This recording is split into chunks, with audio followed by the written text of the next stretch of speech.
Terima kasih, Bu Ririn. Bismillahirrahmanirrahim.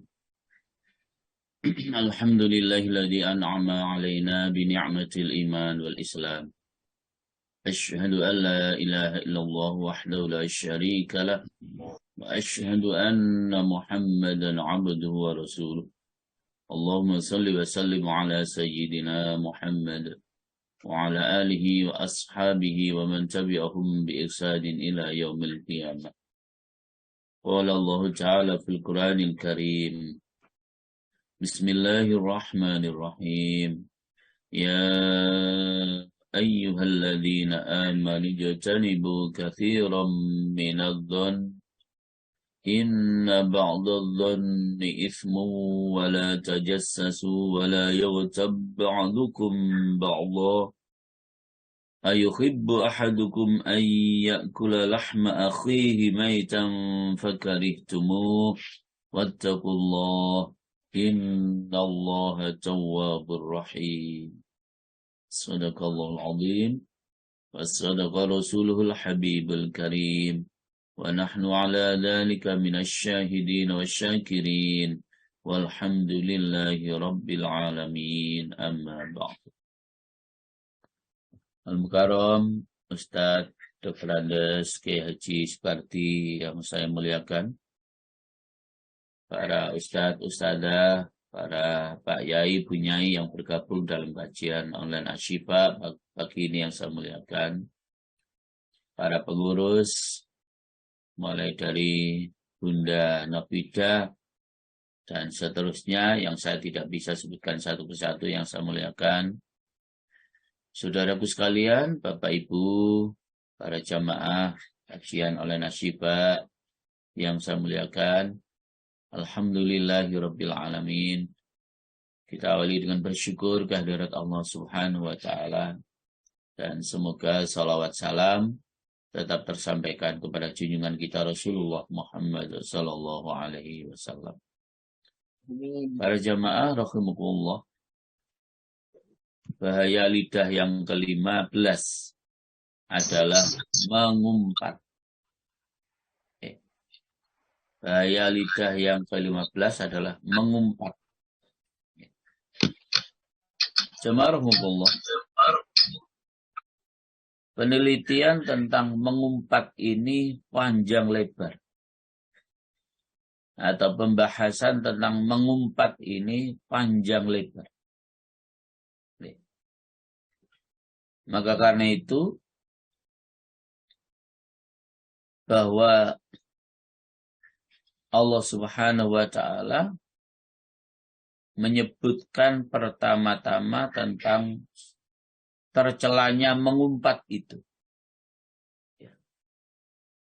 Dan Allah Subhanahu wa ta'ala menegaskan tercelanya mengumpat pada kitab suci Al-Quran, sebagaimana tadi sudah saya sampaikan, yaitu di dalam surat Al-Hujurat ayat yang ke-12.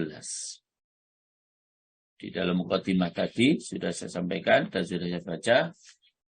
Ya ayyuhalladzina amanu jatanibu katsiran minadh-dhann inna ba'dadh-dhanni ithmun wa la tajassasu wa la yaghtab ba'dukum ba'dha ayuhibbu ahadukum an ya'kula lahma akhihi maytan fakarihtumuh wattaqullah innallaha tawwabur rahim. Putri ayat 12. Jadi Ustaz, surat berapa Hujurat Ustaz? Surat 49. 9. Oh nggih, sekedar.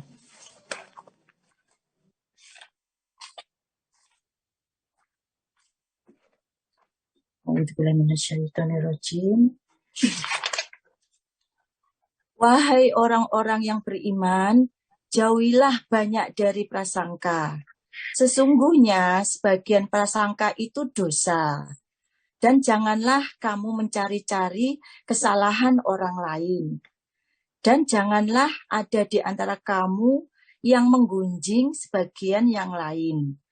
Apakah ada di antara kamu yang suka memakan daging saudaranya yang sudah mati? Tentu kamu merasa jijik. Dan bertakwalah kepada Allah. Sungguh Allah penerima tobat, Maha Penyayang. Jadi dalam ayat tadi ada lafadz wala yaghtab ba'dukum ba'dha. Janganlah sebagian kamu mengumpat sebagian yang lain. Janganlah sebagian kamu menggunjing sebagian yang lain. Sukakah salah seorang di antara kamu memakan daging saudaranya yang sudah mati? Maka tentulah kamu merasa jijik kepadanya.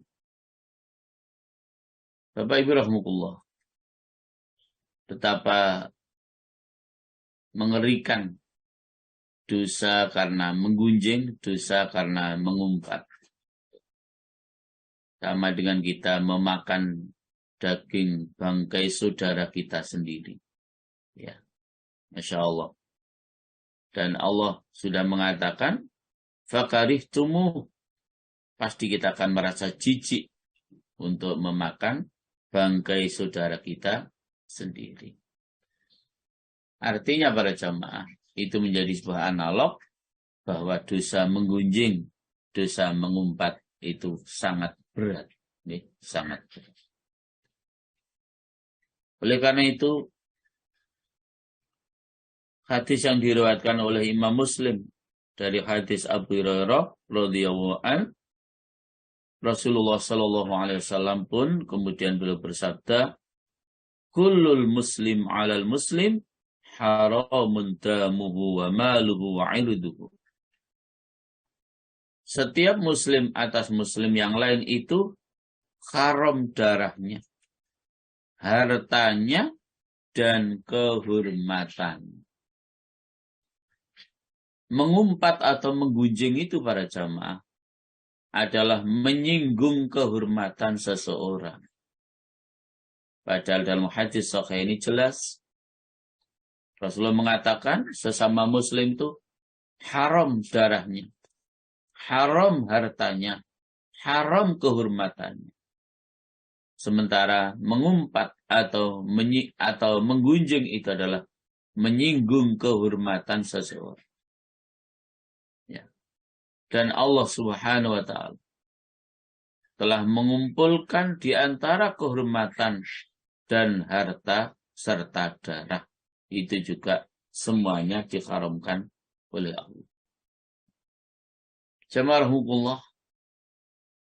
Karena itu pula dalam hadis Abu Hurairah yang diriwayatkan oleh muttafaqun alaih Imam Bukhari dan Muslim, Rasulullah sallallahu alaihi wasallam mengingatkan lagi kepada kita sekalian, la tahasadu wa la tabaghadu wa la tanajashu wa la tadabaru wa la yaghtab ba'dukum ba'dha wa kunu ibadallahi ikhwana. Janganlah kamu saling mendengki, saling membenci, saling menjerumuskan tawaran harga dalam jual beli, dan janganlah sebagian kamu mengumpat sebagian yang lain. Dan jadilah kamu hamba-hamba Allah yang saling bersaudara. Jadi jamaah, secara rinci beliau mengingatkan kita tidak boleh saling mendengki, saling hasud, saling hasad.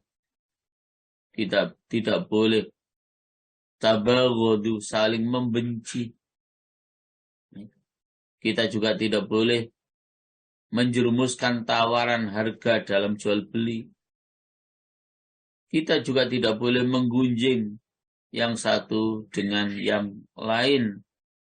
Bahkan perintah beliau adalah wa kunu ibadallahi ikhwana. Jadilah kita menjadi hamba-hamba Allah yang saling bersaudara. Jadi jamaahullah, kenapa kita harus menjaga semuanya itu? Sekali lagi karena kita ini adalah saudara. Okay?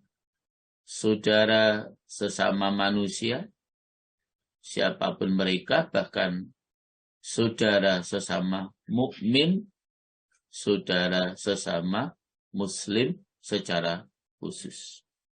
Okay. Sehingga ada istilah ukhuwah Islamiyah. Okay. Dan ada ukhuwah basyariyah, saudara sesama manusia, karena memang betul-betul jamaah kita ini saudara. Dari satu rahim ibunda kita, Ibu Hawa, terlahirlah kita. Sampai seterusnya dan seterusnya.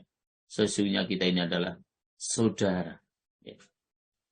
Apalagi kita diikat dengan saudara seiman seagama.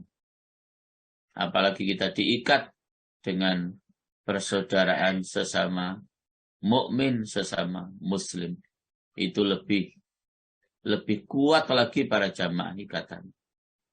Maka pesan beliau, hindarkan sifat saling mendengki, saling membenci, saling membelakangi, saling menggunjing. Bahkan sekali lagi perintah beliau adalah wa kunu ibadallahi ikhwana.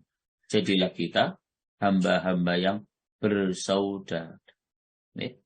Kita selalu diperintahkan oleh Allah untuk diperintahkan oleh Rasulullah untuk menjadi hamba-hamba Allah yang bersaudara.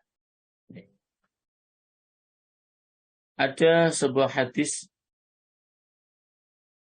yang juga disampaikan oleh sahabat Jabir bin Abi Sa'id.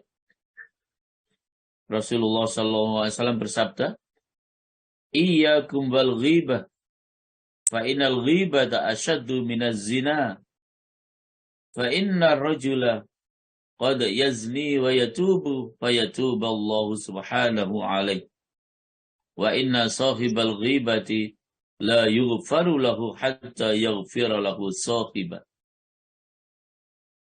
Jauhilah menggunjing. Sesungguhnya menggunjing itu lebih berat daripada zina.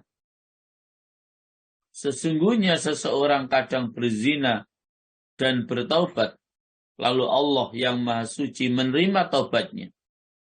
Dan sesungguhnya pengumpat atau penggunjing tidak akan diampuni dosanya, sehingga ia diampuni oleh temannya yang digunjingkan tadi. Jadi jamaah, dalam hadis ini Rasulullah menjelaskan dosa menggunjing itu lebih berat dibanding dengan dosa zina. Ya. Kalau zina itu langsung istilahnya khablum minallah. Tapi dosa menggunjing adalah ada hubungannya dengan khablum minannas. Sehingga dijelaskan dalam hadis ini, Allah tidak akan mengampuni dosa menggunjing itu sebelum kita minta maaf kepada orang yang sedang kita gunjing. Sebelum kita minta maaf kepada orang yang sedang kita umpat. Baru Allah akan mengampuni dosa-dosa kita, orang yang menggunjing orang lain tersebut. Jamaahullah,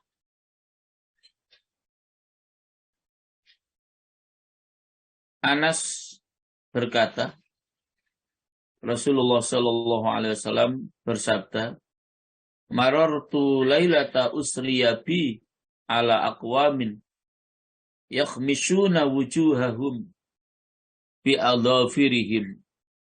Faqultu ya Jibril, man haula? Qal, haula illadina yaghtabuna an-nas wa yaqa'una fi a'radihim." Pada malam aku diisrakan, aku melewati beberapa kaum yang mencakar mukanya dengan kukunya. Lalu aku bertanya, "Hai Jibril, siapa mereka itu?" Jibril menjawab, "Mereka adalah orang-orang yang mengumpat manusia dan mencaci maki kehormatan mereka. Jadi para jamaah, Rasulullah ketika dalam sebuah perjalanan atau Isra itu ya diperlihatkan sekelompok kaum atau sekelompok manusia yang mencakar-cakar mukanya dengan kukunya, dan setelah ditanyakan kepada malaikat Jibril, itu adalah mereka orang-orang yang mengumpat, orang-orang yang menggunjing manusia atau orang lain dan mencaci maki kehormatan orang lain tersebut. Itu nanti mencakar-cakar mukanya dengan kukunya sendiri. Jamarahullah. Salman bin Jabir berkata, saya datang menghadap Rasulullah Sallallahu Alaihi Wasallam, lalu saya berkata, ajarilah saya kebajikan. Maka Rasulullah Sallallahu Alaihi Wasallam beliau bersabda, la tahkiranna minal ma'rufi syai'an, walau antu sabba min dalwika fi ina'il mustaqi wa antulki akhaka bibishrin hasanin wa in adbara fala taghtabanhu. Janganlah kamu menghina sedikit pun dari perbuatan baik, walaupun kamu menuangkan dari timbamu dalam bejana orang yang meminta minum, dan agar kamu menjumpai temanmu dengan gembira lagi baik. Kalau temanmu membelakangi, maka janganlah kamu mengumpat. Jadi sampai pun ketika kita bisa berbuat baik, yang dicontohkan oleh Rasulullah dalam hadis ini, kita membantu seseorang untuk mengambilkan air, kita tuangkan di bejananya, tetapi kemudian orang itu tidak ada ucapan terima kasih, bahkan mungkin berbuat tidak baik kepada kita, orang yang setelah kita bantu tadi, maka kalaupun mereka itu istilah dalam hadis ini membelakangi kita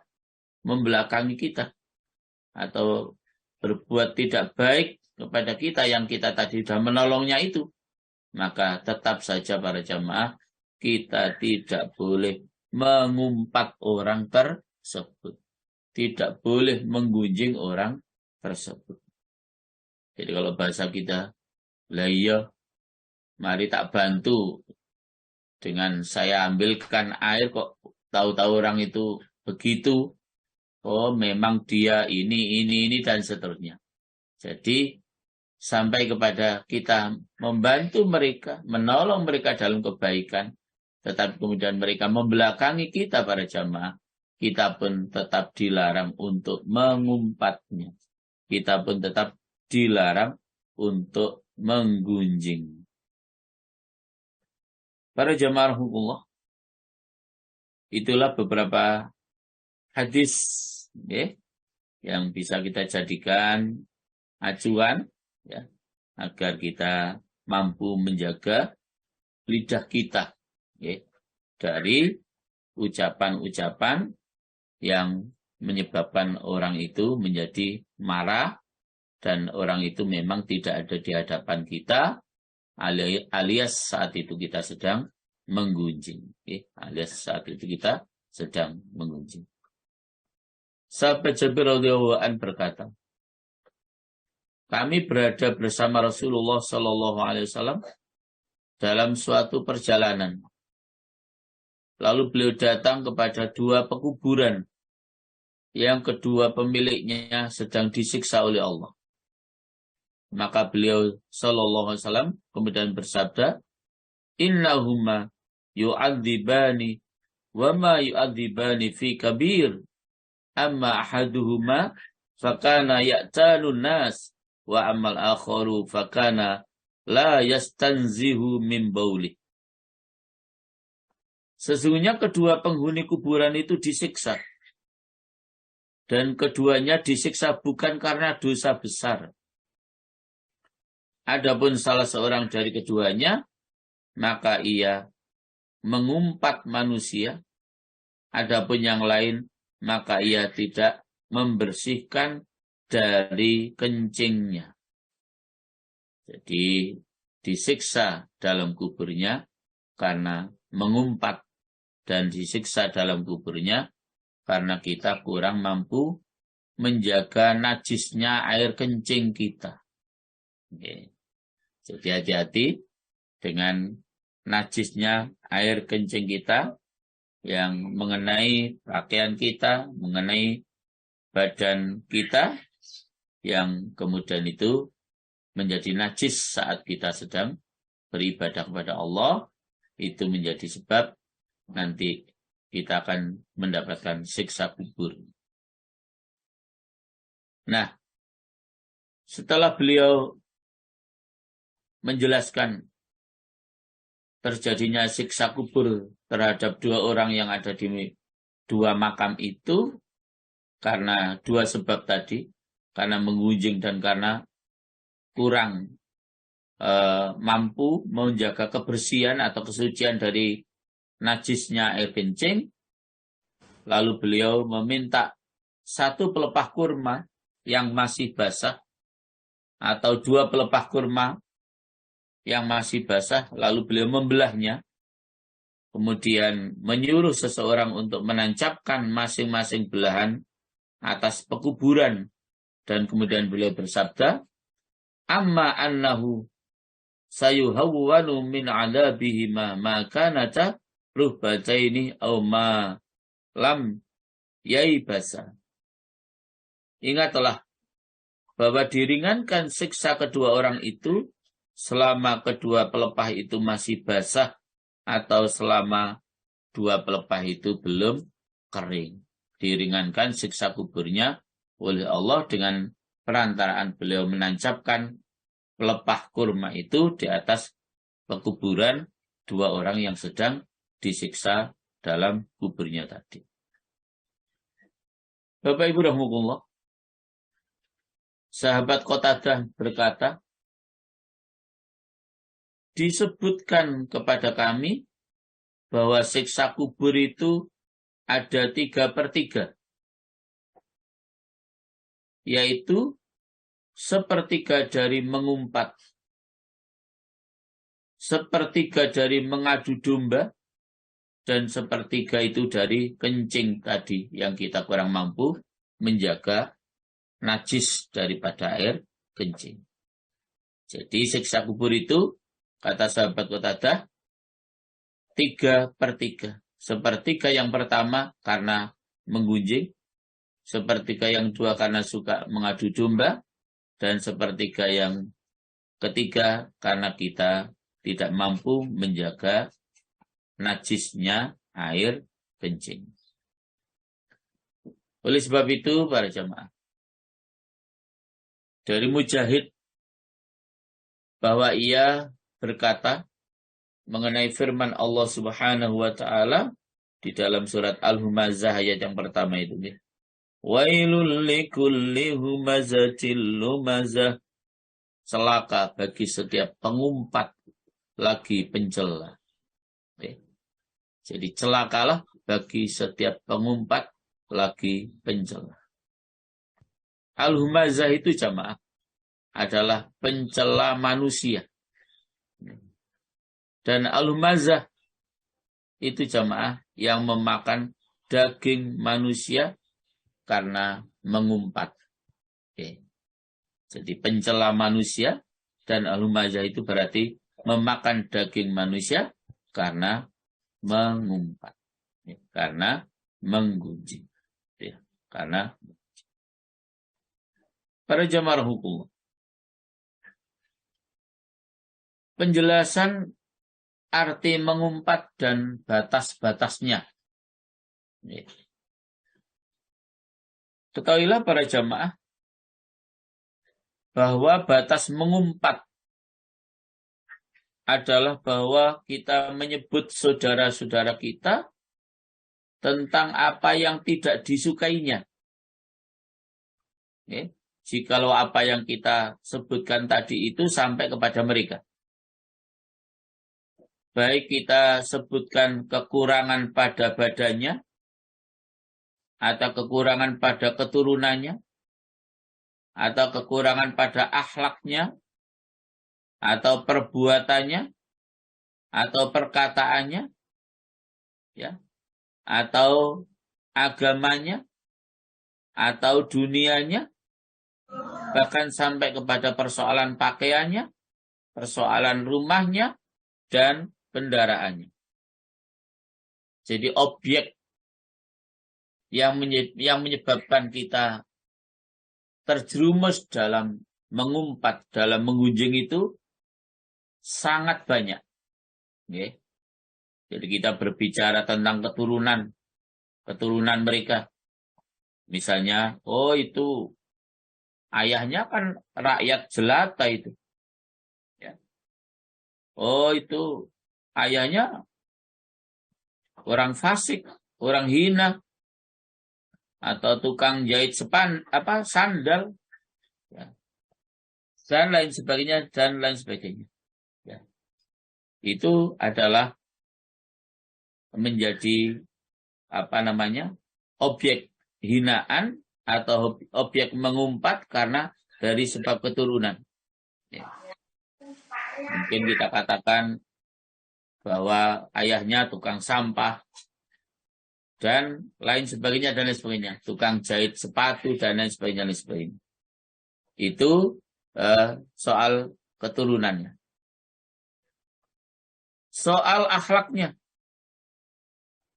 kita katakan dia itu orang kikir, dia itu orang sombong, dia itu orang yang riak, sangat pemarah, penakut, lemah, ya, kemudian terlalu berani, dan lain sebagainya. Itu soal akhlaknya. Soal perbuatannya yang berhubungan dengan agama. Ya. Maka seperti perkataan kita, dia itu pencuri, dia itu pendusta, dia itu peminum khamr, orang yang zalim, orang yang meremehkan sholat, orang yang meremehkan zakat, atau dia itu sholat tapi tidak membaguskan rukuknya, tidak membaguskan sujudnya, ya, tidak mampu menjaga najis, ya. Atau bahkan kita katakan dia itu tidak berbuat kebajikan kepada kedua orang tuanya, atau kita katakan dia itu tidak memberikan zakat pada sasaran yang tepat dan lain sebagainya. Itu objek-objek umpatan yang berhubungan dengan perbuatan seseorang. Kemudian perbuatan yang berhubungan dengan keduniaan. Misalnya kita katakan bahwa ya kurang sopan santunnya. Dia meremehkan manusia, ya, atau tidak melihat adanya hak seseorang atas dirinya, atau melihat bagi dirinya ada hak atas manusia, ya. Atau kita katakan ia banyak bicara, banyak makan, banyak tidur tidak pada tempat tidur, duduk tidak pada tempat duduk, dan lain sebagainya. Itu perbuatan yang berhubungan dengan keduniaan. Kemudian dalam hal pakaian, seperti perkataan kita, bahwa pakaiannya itu lebar lengannya, panjang ujung kainnya, pakaiannya juga kotor misalnya. Itu objek-objek yang juga menjadi bahan gunjingan, bahan menggunjing. Subhanallah, telah diriwayatkan bahwa Rasulullah SAW menyebutkan seorang wanita yang banyak sholatnya, banyak puasanya, tetapi ia selalu menyakiti hati tetangganya dengan lidahnya. Maka kata Rasulullah, orang yang seperti itu, hiya finnar, ia berada di dalam neraka. Ya. Ia berada di dalam neraka. Bapak Ibu para jamaah, mengenai batas mengumpat, walaupun apa yang kita katakan itu memang benar terjadi pada seseorang tersebut, ya. Jadi walaupun apa yang kita katakan itu memang ada pada orang itu, ada pada orang yang kita umpat itu, maka berarti kita durhaka kepada Allah. Ya, karena apa? Ya karena Allah melarang, wala yaktab ba'dukum ba'da tadi itu. Jadi walaupun kita mengatakan sesuatu terhadap orang lain itu memang kenyataannya orang lain itu seperti itu. Itu berarti kita sedang durhaka kepada Allah. Ya. Maka karena itu, jamaah Allah, dalam hadis riwayat Imam Muslim dari Abu Hurairah, Rasulullah Shallallahu Alaihi Wasallam memberikan batasan atau memberikan penjelasan tentang menggunjing itu. Ya. Kata beliau, hal tadruna mal ghibah? Qalu Allah wa rasuluhu a'lam. Qala dzikruka akhaka bima yukrihu. Qila ara'aita in kana fi akhi ma aqulu lahu qal in kana fihi ma taqulu faqad tabattahu wa illam yakun fihi faqad bahatta. Kata Rasulullah jamaah, apakah kamu mengetahui apa yang dimaksud dengan mengumpat? Para sahabat menjawab, Allah dan Rasulnya yang lebih mengetahui. Beliau kemudian bersabda, kamu menyebut saudaramu dengan sesuatu yang tidak disukainya. Para sahabat kemudian bertanya, apa pendapat engkau kalau ada pada saudaraku apa yang saya katakan? Jadi memang mengatakan sesuatu yang ada pada orang itu. Maka beliau bersabda, jika ada padanya apa yang kamu katakan, maka kamu telah menggunjingnya. Dan jika tidak ada padanya, apa yang kita katakan tidak ada pada orang itu, maka kamu telah berdusta kepadanya. Masya Allah. Jadi, kalau ada yang kita katakan itu memang pada diri orang itu, berarti kita tetap menggunjingnya. Kalau tidak ada apa yang kita katakan pada diri orang itu, berarti kita adalah berdusta kepadanya. Ya, kita mengatakan dia begini begitu, tetapi sesungguhnya dia tidak ada apa yang kita katakan pada dirinya seperti itu. Ya, itu memang tidak ada. Itu. Maka baik ada pada orang itu maupun tidak ada pada orang itu, sesuatu yang kita bicarakan itu tetap terlarang para jemaah. Ya, menggunjing itu tetap terlarang. Jemaah hukum.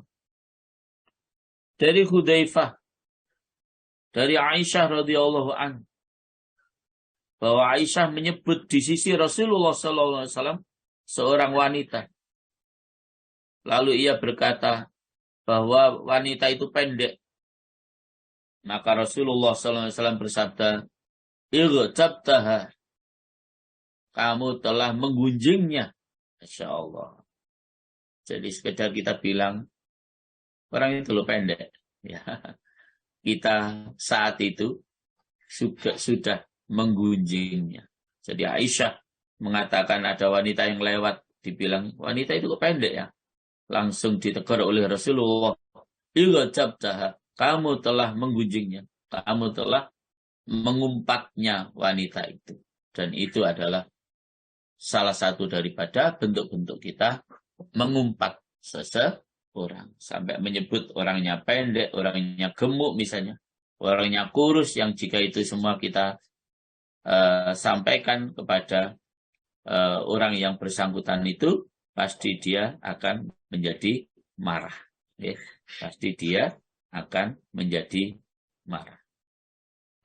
Oleh karena itu para jamaah dikatakan bahwa mengumpat itu para jamaah tidak hanya terbatas persoalan lidah.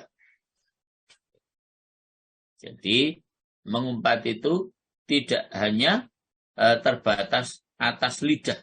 Ya.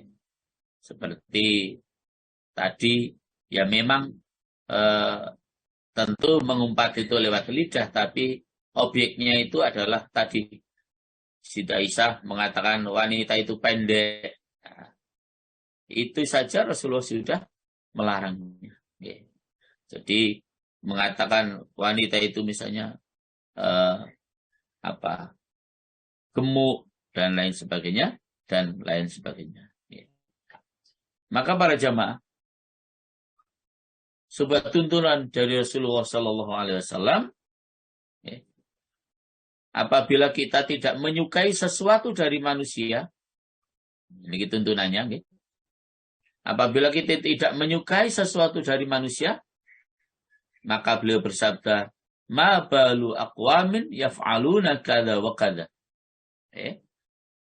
Bagaimana keadaan beberapa kaum yang melakukan demikian dan demikian.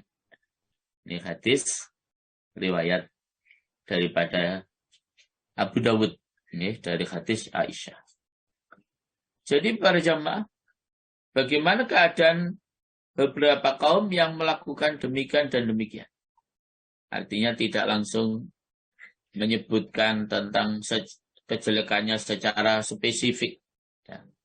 Ya sudah, jadi kita mengatakan sesuatu yang umum saja, ya, dari apa yang ada atau dari apa yang terjadi. Itu kita katakan secara umum. Oh, biasanya begini itu seperti ini jadinya. Biasanya begini ini terjadi seperti ini dan seterusnya dan seterusnya. Tidak secara langsung menyebutkan secara spesifik kekurangan-kekurangan yang ada tersebut. Jamarahullah, itulah solusi yang diberikan oleh Rasulullah Sallallahu Alaihi Wasallam agar kita tidak menggunjing, ya, agar kita tidak menggunjing seseorang tersebut. Jamarahullah, ada beberapa penjelasan yang mendorong seseorang itu melakukan gunjingan atau mendorong seseorang untuk mengumpat. Jadi ada beberapa penjelasan yang mendorong seseorang itu mengumpat. Penjelasan tentang sebab-sebab yang mendorong manusia untuk melakukan perbuatan mengumpat. Insya Allah. Jadi sampai sejauh itu pembahasannya. Jadi diantaranya apa? Pertama, untuk menyembuhkan kemarahan. Jadi melakukan umpatan dalam rangka menyembuhkan kemarahannya.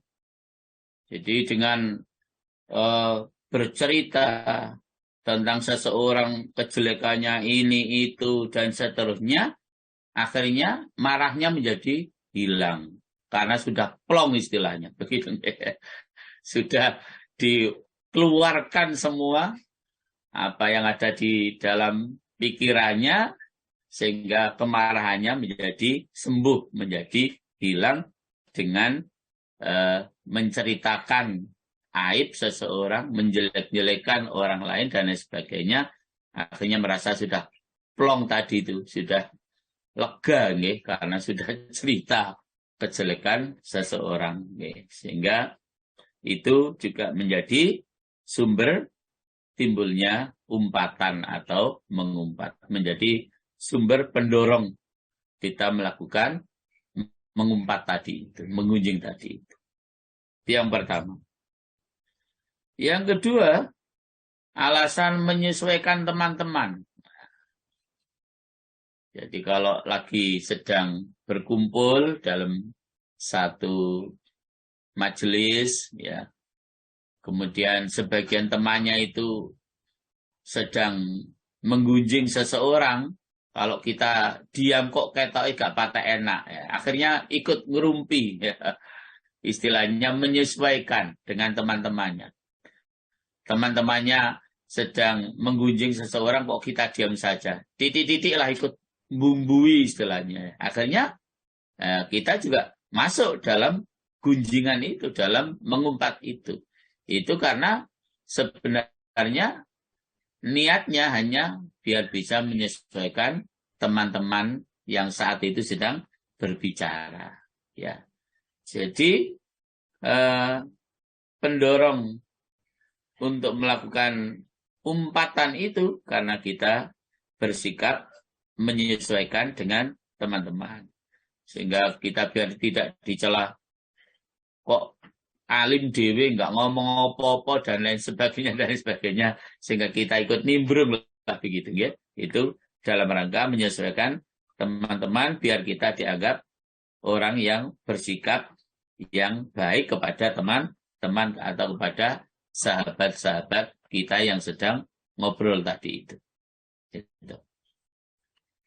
Yang ketiga para jamaah, pendorong kepada perbuatan mengumpat itu, ia merasa dari seseorang bahwa orang itu bermaksud kepadanya dan memanjangkan lisannya kepadanya atau menjelek-jelekan kepadanya di hadapan orang yang dipandang malu. Atau ia menjadi saksi atasnya dengan sesuatu persaksian.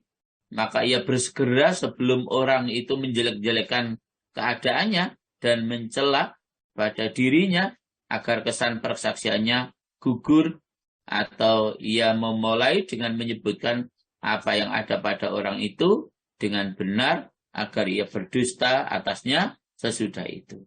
Maka kedustaan laku dengan kebenaran yang pertama.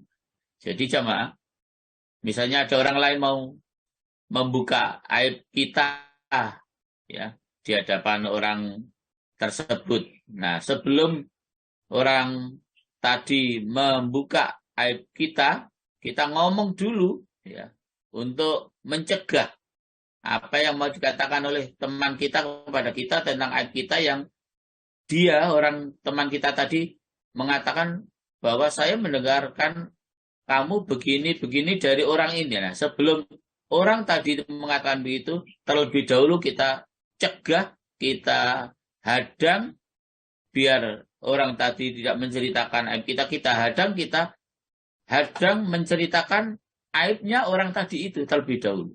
Oh, enggak benar itu. Jadi yang benar itu sebenarnya saya itu tidak seperti yang dia katakan. Akhirnya kita mengungkap juga kesalahan aib daripada orang tersebut. Itu juga menjadi pendorong kita untuk mengumpat. Jadi menghadang orang yang membuka aib kita dengan cara kita menceritakan kejelekan orang tersebut kepada teman kita itu. Jadi dihadang dulu biar tidak sampai dia menceritakan aib kita karena mendapatkan informasi dari orang lain, maka kita hadang dulu yang benar begini dan sebagainya. Akhirnya dengan tidak terasa kita pun kemudian membuka aib orang tersebut. Nah, itu juga menjadi pendorong kita untuk melakukan umpatan tersebut. Yang keempat para jamaah, bahwa ia dituduh berbuat sesuatu, lalu ia bermaksud membebaskan diri daripadanya. Kemudian ia menyebutkan orang yang melakukannya. Semestinya ia membebaskan dirinya dan tidak menyebutkan orang yang berbuat, maka ia tidak menuduh orang lain kepadanya. Jadi kalau kita dituduh berbuat sesuatu, ya, lalu kita ingin membebaskan diri kita dari tuduhan itu, maka kemudian kita melakukan semacam pembelaan terhadap diri kita, dengan juga kita akhirnya mengungkap apa yang menjadi kejelekan daripada orang yang menuduh kita tadi itu.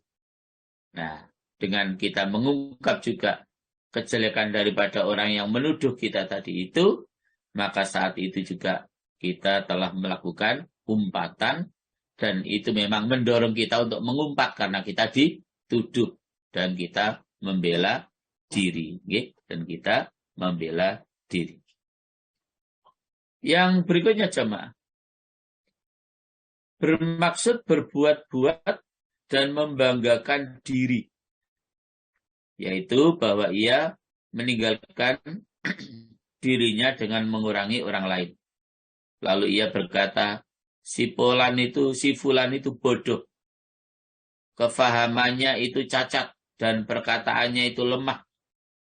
Maksudnya adalah bahwa ia menetapkan dalam kandungan perkataan itu akan kelebihan dirinya, dan ia memperlihatkan kepada mereka bahwa ia lebih mengerti daripadanya, atau ia takut bahwa orang itu akan dibesarkan seperti pembesaran kepadanya, maka karena itu mencelanya. Jadi jamarahumullah, kita mengatakan seseorang itu bodoh, ya, kepahamannya cacat, perkataannya lemah. Itu maksudnya apa? Maksudnya kita ingin melebihkan diri kita sendiri, ya, tontonkan bahwa diri kita ini lebih pintar, bahwa kita ini lebih paham, bahwa kita ini lebih hebat, lalu kita mengatakan orang itu salah, itu pendapatnya seperti itu sebenarnya dia begini, dan seterusnya. Nah, akhirnya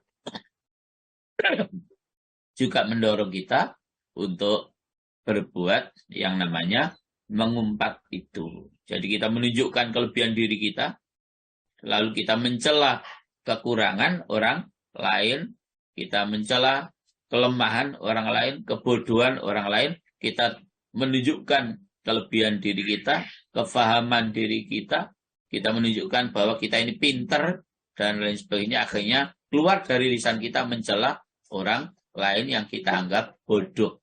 Itu juga menjadi sumber kita mengumpat. Menjadi sumber kita mengumpat.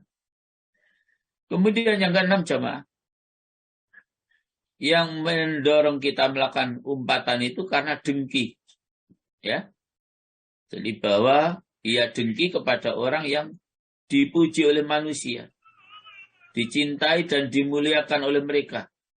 Lalu ia berkehendak untuk menghilangkan kenikmatan tersebut daripada orang yang tadi sedang dibangga-banggakan oleh orang lain, sedang dihormati oleh orang lain, tetapi dia tidak suka, dia dengki, sehingga dia akan mencoba untuk merendahkan orang yang tadi dibangga-banggakan oleh orang lain tersebut.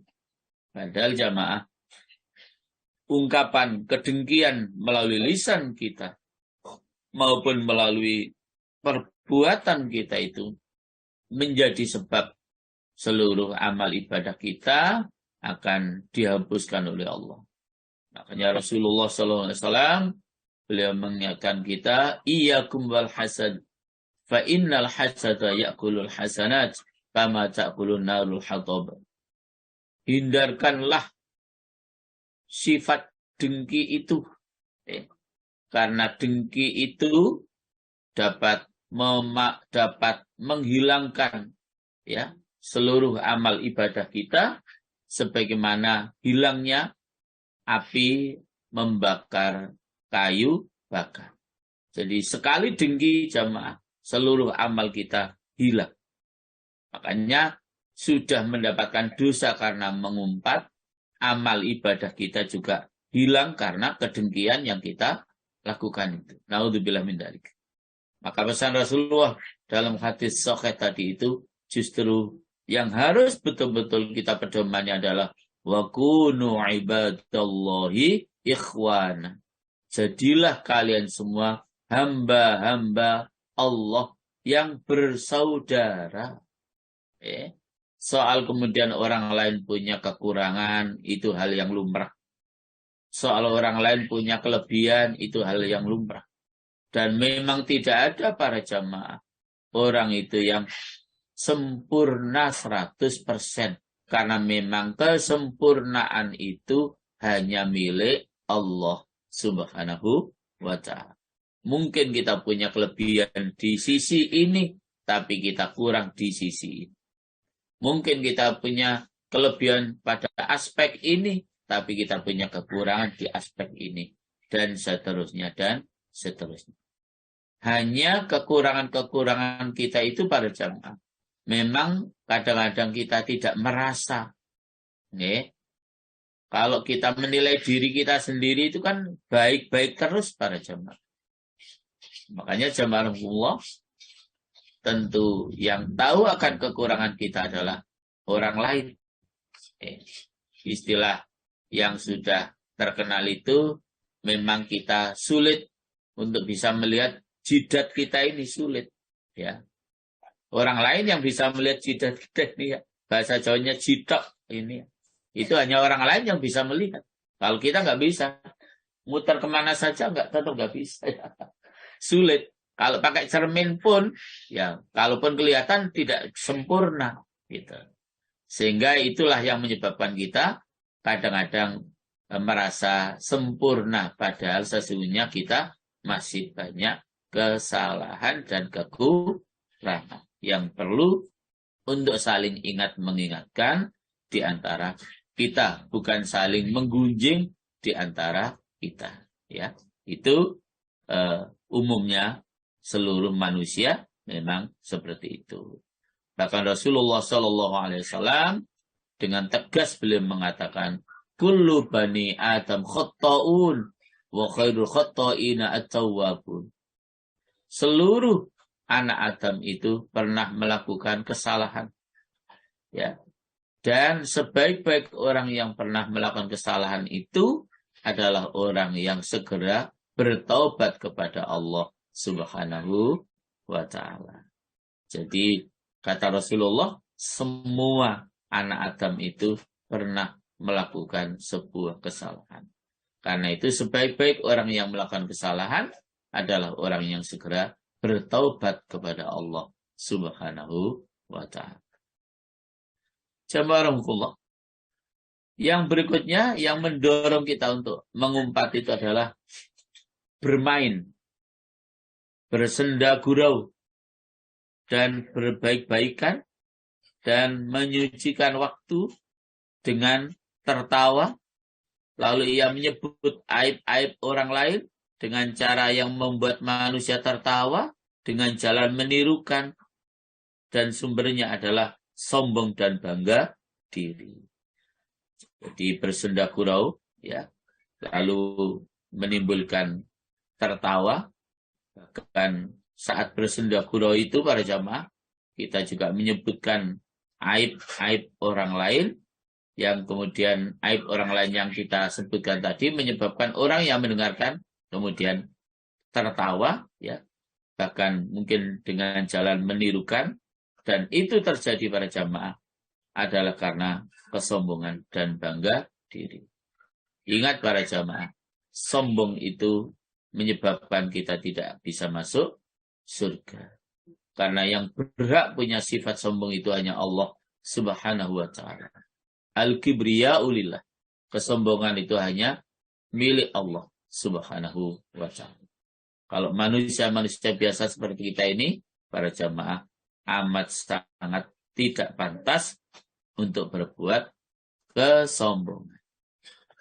Kemudian para jamaah rahmatullah, yang ke-8 yang mendorong kita melakukan umpatan itu, mengejek dan memperolok-olokkan untuk menghina kepada orang itu.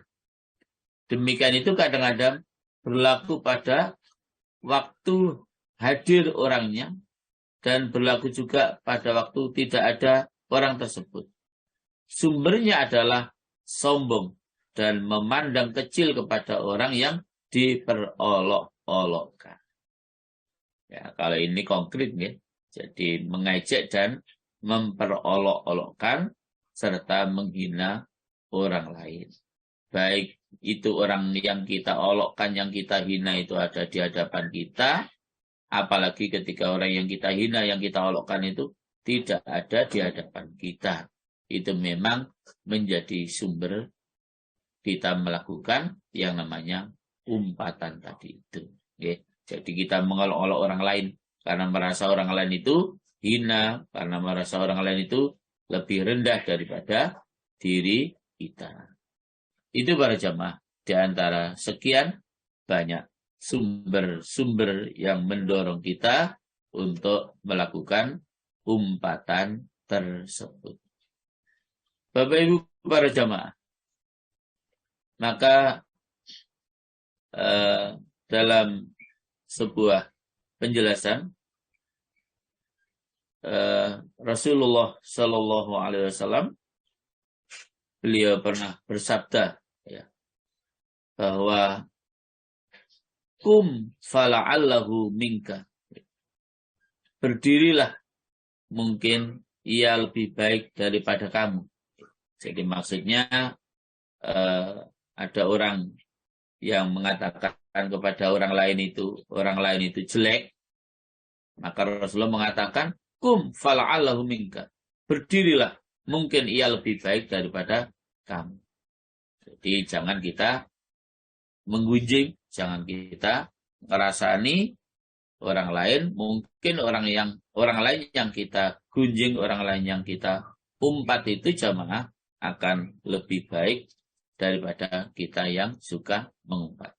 Sebagaimana tadi di dalam Al-Hujurat bahwa kita dilarang untuk memperolok, karena bisa jadi orang yang kita olok-olokkan itu justru lebih baik menurut Allah daripada kita yang suka mengolok-olokkan. Okay? Daripada kita yang suka mengolok-olokkan. Bapak Ibu para jamaah rahimakumullah. Jadi sampai para jamaah ada penjelasan tentang pengharaman mengumpat dengan hati. Ya. Jadi pengharaman mengumpat dengan hati. Ya. Bapak Ibu rahimakumullah, ketahuilah bahwa buruk sangka itu haram, seperti jelek perkataan. Maka sebagaimana haram atas kita menceritakan kepada orang lain, maka kita tidak boleh menceritakan kepada diri kita sendiri, ya. Bahkan kita tidak boleh memburuk sangkakan kepada orang lain. Ya. Bapak Ibu rahimakumullah. Dan tidaklah maksud kita selain ketetapan hati dan keputusannya atas orang lain dengan jelek. Adapun goresan-goresan hati, dan hati itu adalah dimaafkan. Bahkan kerugian itu juga dimaafkan. Tetapi yang dilarang daripadanya adalah menyangka. Sangkaan adalah ibarat daripada apa yang dicenderungi oleh hati dan dicondongi oleh hati. Maka karena itu, kalau di dalam awal daripada surat Al-Hujurat tadi, yang sudah saya bacakan dan sudah dibacakan oleh Bu Indri, artinya, sekali lagi coba saya sampaikan, ya ayyuhalladzina amanu jatanibu katsiran minadh-dhanni inna ba'dadh-dhanni its. Hai orang-orang yang beriman, jauhilah kebanyakan dari sangkaan. Sebagian sangkaan itu adalah dosa. Jadi jamaah, mengumpat ya dengan hati itu kan berprasangka buruk kepada orang lain. Itu juga hukumnya haram jamaah. Jadi enggak ngomong, tapi hatinya yang ngomong. Melakukan sangkaan atau buruk sangka atau suudon, ya, buruk sangka dengan tanpa diucapkan, hanya di dalam hati. Menurut ayat ini juga hukumnya haram. Karena apa? Kata Allah dalam ayat ini, menyangka buruk orang lain itu adalah ismun, adalah dosa. Maka dikatakan bahwa haram mengumpat dengan hati. Hati kita buruk sangka kepada orang lain. Itu juga termasuk umpatan walaupun tidak melalui lisan, tapi melalui hati kita. Ya, buruk sangka kepada orang lain. Subhanallah. Karena itu pula Allah Subhanahu wa taala menjelaskan, ya, terhadap orang-orang fasik, ya, yang membawa berita kepada kita. Allah Subhanahu wa taala mengingatkan, ya, terhadap orang-orang fasik yang menyampaikan berita untuk kita. Ya. Di dalam surat yang sama, Bu Indri, Al-Hujurat, ayat yang ke-6, Allah berfirman, Bismillahirrahmanirrahim. Ya ayyuhalladzina amanu in ja'akum fasikum binaba'in fatabayyanu an tusibu qauman bijahalatin fatusbihu ala ma fa'altum nadimin. Monggo Bu Indri. Ya Ustaz. Wahai orang-orang yang beriman, jika seseorang yang fasik datang kepadamu membawa suatu berita, maka telitilah kebenarannya, agar kamu tidak mencelakakan suatu kaum karena kebodohan atau kecerobohan, yang akhirnya kamu menyesali perbuatanmu itu. Ya. Jadi para jemaah Allah, apalagi yang membawa berita ini adalah orang fasik, ya, maka perintah Allah fatabayyanu, ya, kita harus memeriksa dengan teliti akan kebenaran informasi yang dibawa oleh orang fasik itu, biar dengan kita memeriksa dengan teliti, ya, apa yang dibawa, berita yang dibawa oleh orang fasik itu, biar tidak menjadi sebab orang lain menjadi terkena musibah, atau bahkan tidak menjadi sebab kita sendiri akan menyesali akan perbuatan yang kita lakukan. Karena itu, para jemaah rahimakumullah, kembali lagi, ya, bahwa Rasulullah Shallallahu Alaihi Wasallam mengingatkan kita, Inna Allah harrama minal muslim damahu wa malahu wa ayudhanna biha dhannasu. Sesungguhnya Allah mengharamkan dari orang muslim akan darahnya, hartanya, dan disangka dengan buruk sangkaan. Nah, sesuai dengan ayat tadi para jemaah, kita tidak boleh mengumpat dengan cara berburuk sangka. Itu juga dilarang oleh Rasulullah Sallallahu Alaihi Wasallam. Ya, itu juga dilarang oleh Rasulullah Sallallahu Alaihi Wasallam. Bapak Ibu rahimakumullah. Berikutnya penjelasan tentang alasan yang memperbolehkan mengumpat. Tapi kalau waktunya sudah habis nih. Gimana Bu Ririn? Waktunya sudah masuk 06.42. Sudah masuk nggih. Bisa dilanjut ke sesi berikutnya nanti Ustaz. Jadi nanti kita lanjutkan penjelasan tentang alasan-alasan yang memperbolehkan mengumpat itu apa. Nah, mengumpat tapi boleh. Ya. Mengumpat tapi boleh. Seperti kemarin berbohong tapi boleh dengan niat mendamaikan orang yang sedang bermusuhan. Ini juga boleh mengumpat ya, dengan alasan tentu yang sesuai dengan petunjuk Rasulullah Shallallahu Alaihi Wasallam. Bapak Ibu, saya kembalikan kepada Bu Ririn. Monggo, Bu Ririn.